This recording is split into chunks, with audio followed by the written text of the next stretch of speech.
Jemi kthyer në studio miq dhe do të vijojmë me një tjetër problematik që na shqetëson.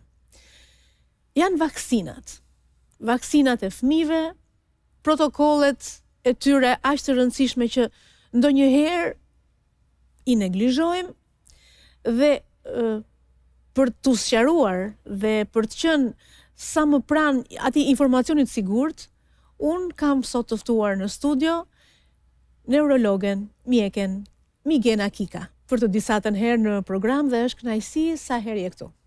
Përshëndetje, faleminderit. Në fakt, për shkak të punës që bëj si neuropediatre, ndeshem shpesh me hezitime nga ana e prindërve për sa i përket vaksinimit të fëmijëve të tyre, dhe hezitimet më të mëdha kohët e fundit, vitet e fundit, lidhen rreth vaksinës së fruthit. MMR, siç njihet ndryshe nga akronimi në anglisht. Ajo që bëhet në moshën 1 vjeç. Moshën 1 vjeç dhe që bëhet një dozë e dytë më vonë, një dozë përforcuese, një dozë booster, por kryesisht refuzimi i prindërve është për sa i përket vaksinës së moshës 1 vjeç, ose mosbërja fare e kësaj vaksine, ose shtyrja në kohë, pra aplikimi i vaksinës në një moment të dytë më vonë, kur fëmia ka filluar të zhvillojë gjuhë dhe komunikim, pikërisht për shkak të frikës së madhe që ekziston midis lidhjes së vaksinës së fruthit dhe autizmit, dhe një miti persistent tashmë në popullat, të cilën nuk e shmangim dot, sigurisht dhe shqetësimin e prindërve për sa i përket pjesës së lidhjes midis vaksinës së fruthit dhe autizmit. Është në fakt një çështje që është një çështje realisht që diskutohet shumë dhe që mezi presim të kemi një rezultat studimesh apo të kemi diçka që të jemi të qetë, doktoresha. Por ajo që është evidente është që kjo vaksinë duhet bërë sepse rastet e fruthit kanë qenë të shpeshta dhe problematike me temperaturat e larta, me komplikacione. Patjetër, sigurisht. Në fakt juve thatë shumë mirë që prindërit duhet të qetësohen dhe qetësimi vjen nga profesionistët, vjen nga evidencat shkencore dhe vjen nga përgjigjja që duhet t'i japin organizatat shkencore dhe studimet, evidencat. Në fakt, deri më tani nuk ka një lidhje, pra evidencat nuk kanë gjetur një lidhje midis vaksinave dhe autizmit. Unë do doja të bëja një historik të shkurtër, sepse është shumë kollaj dhe shumë thjesht të themi që shikose nuk ka lidhje midis vaksinës fruthit dhe autizmit, nuk ka lidhje midis vaksinave dhe autizmit. Prindit duhet të jenë të qetë dhe t'i vaksinojnë fëmijët e tyre. A janë ka qetë prindërit? Jo, nuk janë. Sigurisht janë të shqetësuar edhe për shkak të prevalencës 1 në 31 fëmijë në Shtetet e Bashkuara të Amerikës të çrregullimeve të spektrumit të autizmit në popullat. Në fakt, miti i lidhjes së vaksinave dhe autizmit ka ekzistuar shumë herët. Nis nga viti 1998, kur Andrew Wakefield, që është në fakt një mjek britanik, një gastrohepatolog, publikoi në një revistë prestigjioze, në revistën Lancet, një studim së bashku me disa autorë të tjerë, i cili mori në studim në shqyrtim 12 fëmijë, 8 nga të cilët ishin fëmijë që vuanin kishin çrregullime të spektrumit të autizmit. Dhe u pa që në zonën e këtyre fëmijëve kishte ndryshime patologjike, të cilat Wakefieldi i lidhi me virusin e fruthit dhe doli në konkluzionin duke konfirmuar një hipotezë pas së cilës ishte pikërisht virusi i fruthit që mund vinte nga vaksina e cila shkaktonte autizmin.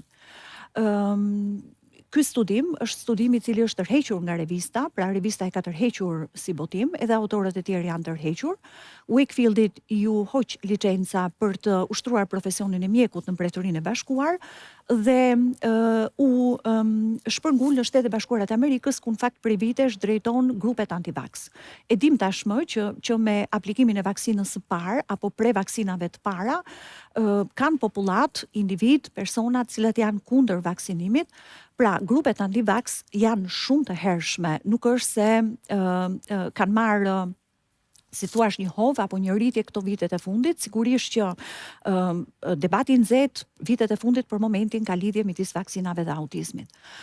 U desh një vit, të paktën një vit që evidencat shkencore dhe profesionistët dhe shkencëtarët në gjithë botën të ndërmerrnin studime për të parë nëse vërtet ekziston një lidhje midis vaksinës së fruthit dhe autizmit. Wakefieldi nuk e përfundoi me kaq, është e rëndësishme që të sqarohet popullata për sa i përket mënyrës se si lindi ky mit, sepse ai botoi në vitin 2002 një studim tjetër, një studim të dytë, së bashku me disa bashkëautorë të tjerë, pikërisht për të parë nëse vërtet kemi të bëjmë me një lidhje midis vaksinave dhe autizmit.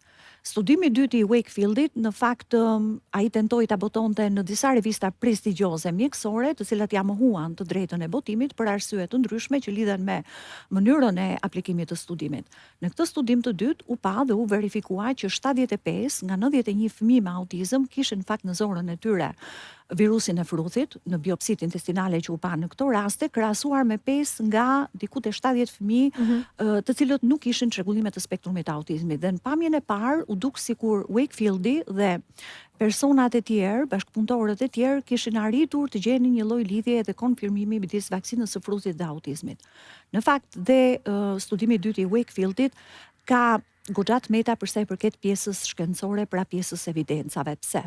Së pari, megjithse Wakefieldi dhe grupi i studiuesve i kishte të dhënat se sa kohë kishte kaluar nga aplikimi i vaksinës së fruthit në këta dy grupe fëmijësh me autizëm dhe pa autizëm, kjo nuk u bë e ditur, nuk u bë e qartë. Së dyti, nuk u dhanë të dhëna për sa i përket kohës së vaksinimit, pra kur ishin vaksinuar këta fëmijë dhe a ishin vaksinuar, në biopsitë intestinale në cilën u identifikua dhe u verifikua virusi i fruthit, nuk u arrit të jepi një përgjigje nëse ky virus fruthi ishte pikërisht virusi i fruthit që vinte nga vaksina, apo virusi i fruthit që mund të ishte marrë në mënyrë natyrale nga këta fëmijë nga kontakti me një individ i cili po kalonte apo kishte kaluar fruthin. Dhe njëkohësisht në laboratorin në cilën u bën ekzaminimet e biopsive intestinale për të verifikuar praninë e virusit të fruthit, vetë profesionistët që merreshin me këto ekzaminime e kishin të qartë se kush ishin biopsitë e fëmijëve me autizëm dhe jo, dhe në fakt nuk duhet të ishte bërë e ditur kjo, sepse mund të ndërhyrë në pjesën e rezultateve. Pra studimi nuk ishte blinded, nuk ishin në mos dieni të këtyre rasteve.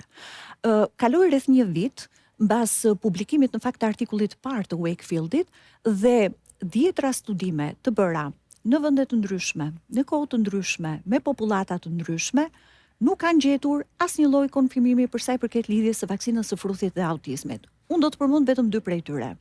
Një studim nga Brent Taylor, i cili në fakt kaloi një vit, nga viti 1998, është i vitit 1999, që do thotë prindrit e shqetësuar dhe grupet anti-vax patën kohë, përderisa nuk ishte konfirmim akoma rreth një vit me evidenca që jo, në fakt nuk shkakton vaksina e fruthit problematika, pra pati kohë të glonte në popullatët ngrihet shqetësimi rreth vaksinës së fruthit.